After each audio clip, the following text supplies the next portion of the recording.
Thank you. And let's hear it for the incredible Liberty Hill board and the staff, especially Sonia Glover. Woo! Welcome back to the Skirball Center. Are you ready to celebrate? This was a big year for Liberty Hill. We created the Liberation Fund.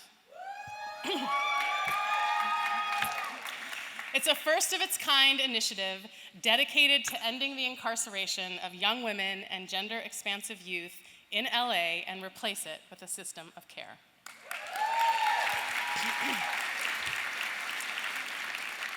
We had the one-year anniversary this month of United to House LA, the mansion tax.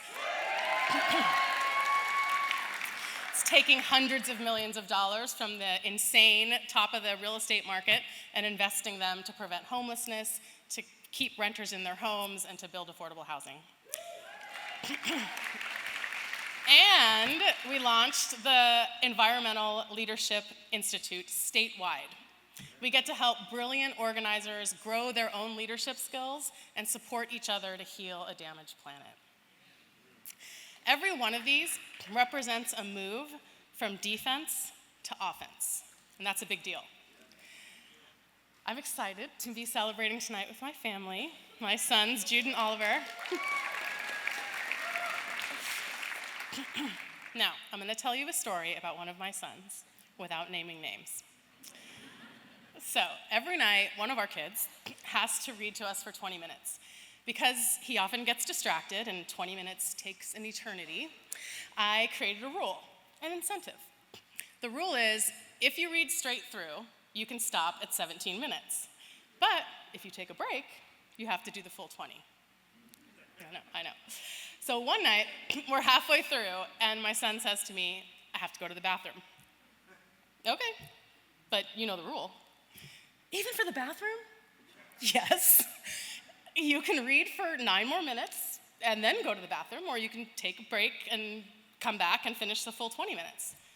And this is where I see the little wheels turning in his head, and he gets very concentrated look on his face, and he delivers a profound insight into the unseen forces that shape our collective reality.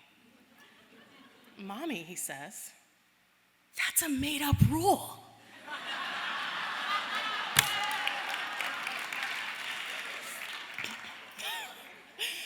When the stakes of our fights are high, it's easy to miss that the rules were all made up before we even got here.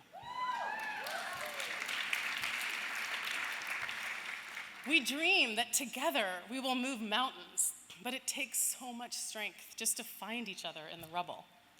We spend so much time fighting the bad things. What else can we do when our lives and the lives of those we love are on the line but fight? But now, we're going on offense. We're writing our own rules. Because the other way is a trap. It's a trap that every one of us has been stuck in alone. And it's a trap that every one of us knows we can slip out of together. We know this. Liberty Hill has always led with a vision of creating what Dr. King called the beloved community. Even our most frightened and defensive fights lead us to the doors of possibility. The challenge is to recognize the moment when the power we have built can throw those doors wide open. This has been a hard lesson for me to learn. I grew up with scarcity. I learned how to fight because I had to. My family was poor, so I had to fight back when kids made fun of my thrift shop clothes. That was before thrift shops were cool. We couldn't stop our parents from leaving us too soon. We couldn't stop our family from being evicted from our childhood home. I stood in front of a judge and fought for my baby brother, and we lost that fight too. I didn't even know how to imagine a better world. That was the trap I got stuck in, alone. But today, I'm not alone. We are not alone.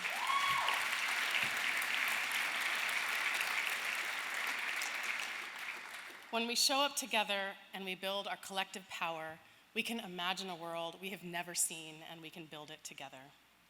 5 years ago, did we think LA voters would pass Measure J? No. 2 years ago, could we imagine passing the mansion tax? No. When Liberty Hill first decided to end youth incarceration, all we had the power to do was call out and try to stop the terror of what we were doing to our kids, what we still do to our kids. We couldn't yet imagine the world as it should be. I couldn't imagine it. But the young people who had been in jail, they were not satisfied with just stopping all the bad things. They wanted to create a new way. They dreamed of freedom. So we helped them organize a visioning summit. We brought together young people who have come out of this justice system and have found each other and who lead this work. And we didn't give them a lot of instructions. We hung paper on the walls and we watched them go. There's a reason the official blueprint Los Angeles County has today, adopted unanimously by 5 county supervisors, is called Youth Justice Reimagined, because that's what happened in that room.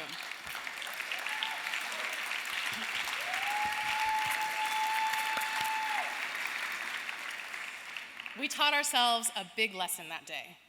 The systems that we allow to hurt our children's bodies and crush their dreams, those are some made-up rules.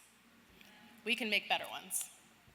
When we tell ourselves that we can only win the good after we stop the bad, that's a made-up rule too.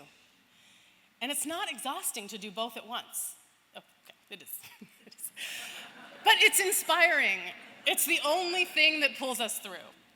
So yes, we're gonna stop evictions and we're gonna build the affordable housing we need. We're gonna shut down the oil wells, and where they stood, communities will take back their land and create beauty. We stopped Men's Central Jail, and we are gonna get our children out of their cells and create resources for every child in LA to reach their dreams.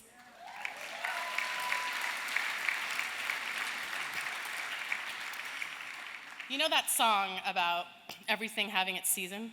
I'm gonna sing. No, I'm just kidding. It goes, a time to break down, a time to build up, a time to dance, a time to mourn. The seasons of our work are not so neatly separated. It will always be the time to defend, to prevent, to stand athwart, and to stop. But the spark born from resistance is the spark of creation. It will always be the time to throw the doors wide open. It will always be the time to build the good. And with the power we have in this room that we have built by defending our own lives, we can build a world where every one of us is safe and free and home. Thank you.